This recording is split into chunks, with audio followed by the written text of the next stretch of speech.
करते हैं खास खबरों के साथ। भारत सरकार ने सभी भारतीयों को सुरक्षित निकालने के लिए शुरू किए ऑपरेशन अजय के तहत अब तक कुल 918 लोग इजराइल से वापस लौट गए हैं। आपको बता दें कि ऑपरेशन अजय के तहत चौथी उड़ान 274 भारतीय नागरिकों को लेकर इजराइल से आज दिल्ली हवाई अड्डे पहुंची है।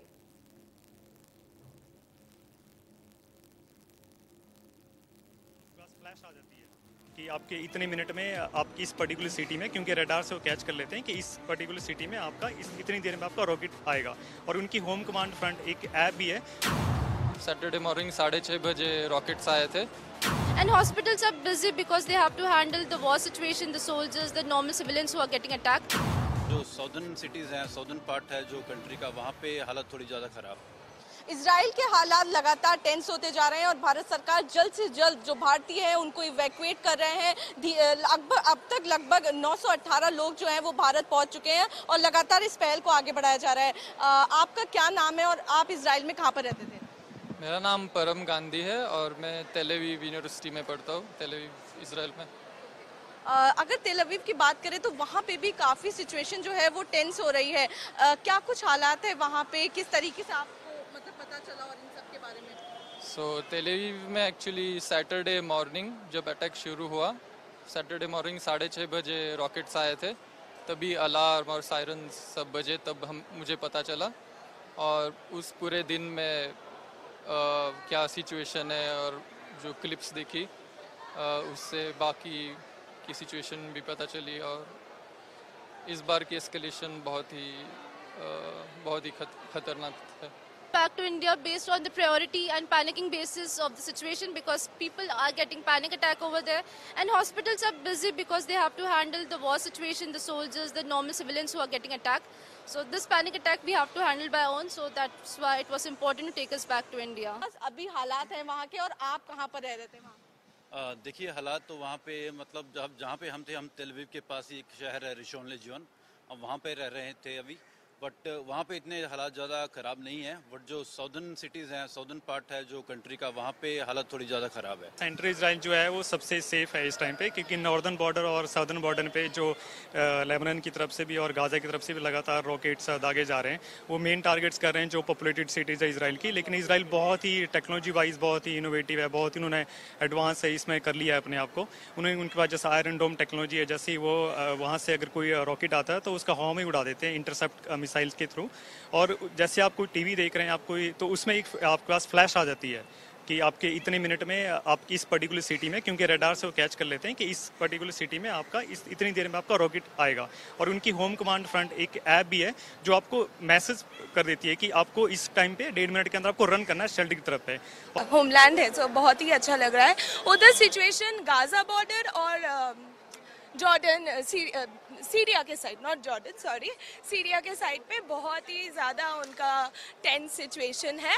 बट हमारे जेरूसलम में अभी सिचुएशन तो कह रहे हैं कि अंडर कंट्रोल में आ गया है इजराइल का सिचुएशन भी, बट स्टिल हमें डर लगता है। और साथ में जो नॉर्दर्न बॉर्डर है इजराइल का, वहाँ पे कॉन्फ्लिक्ट और भी ज़्यादा इंटेंस होगा, ऐसा मेरा प्रेडिक्शन है।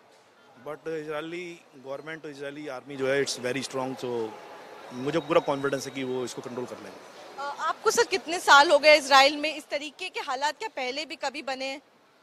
मैं इजराइल में लगभग 6 साल से हूँ और जेरूसलम में अगर बात करूँ तो ऐसे हालात मैंने कभी नहीं देखे। एक बार ऐसा हुआ था कि एक बार सायरन बजा था जब वहाँ पे रॉकेट अटैक हुआ था, and that was also by mistake, but this time they targeted Jerusalem also. Bharat आके कैसा? मैम डेफिनेटली भारत आके बहुत अच्छा लग रहा है, क्योंकि अपनी कंट्री में अपना सेफ फील कर रहे हैं। बट वहाँ मैं जिस एरिया में था जेरूसलम में, वो राजधानी है, तो काफ़ी सेफ थी वहाँ पे इतना कुछ नहीं था। लेकिन हाँ, नॉर्थ और साउथ में थोड़ा सा अभी स्थिति ख़राब है। तो जो नॉर्थ में इंस्टीट्यूट हैं वहाँ के बच्चों के लिए थोड़ा सा मामला थोड़ा सा डेंजरस था। Then it a little bit scared and we go to the shelter and then come out. कैसा लग रहा है आपके भारत में? अच्छा लग रहा है। अच्छा लग रहा है। वहाँ पे डर लग रहा था क्या? हाँ। आवाज होती थी बॉम्ब की, हाँ। है ना? हाँ। अब अच्छा लग रहा है? हाँ। थैंक यू बोलना चाहोगे सरकार को? हाँ। आप किस लोकेशन पे रहते थे वहाँ पे? मैं तो तेल अवीव में रहता था, तेल अवीव यूनिवर्सिटी की ब्रॉशिम डॉर्मिटरी में। वहाँ जब भी सायरन बजता था तो पास में वो शेल्टर रूम था, उसमें दौड़ना पड़ता था हर वक्त, तो वो मुश्किल मेरी तो था। मगर तेल अवीव की तो सबसे ज्यादा इफेक्टिव वही पार्ट माना जा रहा है, क्या कुछ हो रहा है वहाँ पे अभी? वह बाहर का माहौल तो मुझे पता नहीं, बस मैंने डम से बाहर ही नहीं निकला, बस जब एयरपोर्ट में आया तभी निकला, और जब मैं एयरपोर्ट में उतरा तभी और एक सायरन बजा और सब लोग वही सो गए और माथे पे हाथ दिया, तो वह और भी खतरा था। और थोड़ी देर बाद वो बूम करके आवाज आया 4-5, so इंटरसेप्ट हुआ I think, and after some time हम लोग स्टेयरकेस में चले गए बस।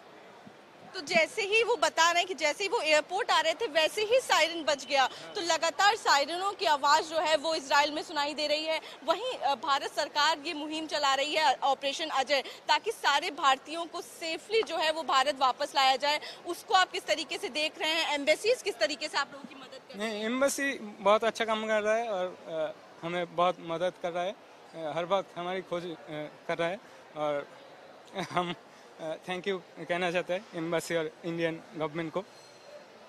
Thank you. तो आपने देखा किस तरीके से वो तिरंगा लिए हुए हाथों में, खुशी जो है उनके चेहरे पे जो है साफ नजर आ रही है, और क्योंकि वो कह रहे हैं कि उनको अनसेफ फील हो रहा था, जिस तरीके से लगातार सायरन बज रहे हैं, उनको बंकर्स में जाना पड़ता है, लेकिन अब वो भारत आके काफी सुरक्षित जो है वो महसूस कर रहे हैं। कैमरा पर्सन पवन के साथ आरजू सेठ, इंडिया न्यूज, दिल्ली।